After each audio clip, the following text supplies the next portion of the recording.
In some of the hardest hit areas across Northwest Florida, there are still homes that are just not livable 3 years after the storm made landfall. For those who went through Hurricane Sally, it's a day they won't forget. Most of our roof came off. Water was leaking in all of our hurricane-proof windows. 2 boats that crashed into in between the homes across from us. You could hear the wind. The wind was different. It was howling, like just a horrible howl. The repair work for some continues to this day. They had to tear out the walls, a couple of feet of the walls, and then they had to bring in these huge machinery to do something about the mold and mildew.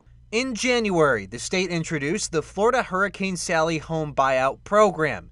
It's a $22 million grant which helps the areas impacted by Hurricane Sally. Homeowners with significant damage can apply to have their home purchased by a county or city government. If approved, the home would be sold at fair market value, then demolished. The land would then be used for green space or flood mitigation. I tried to see how many have applied for the grant so far, but I'm still waiting for the state's response. We have several homes farther down on the intercoastal where people haven't even touched those homes.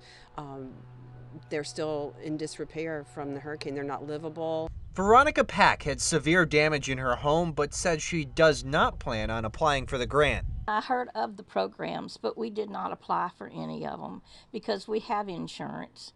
And I felt like, well, if our insurance takes care of anything, let the programs go to the people who couldn't afford insurance and let them help them. The deadline to apply for this grant is just a few weeks away. It's April 14th.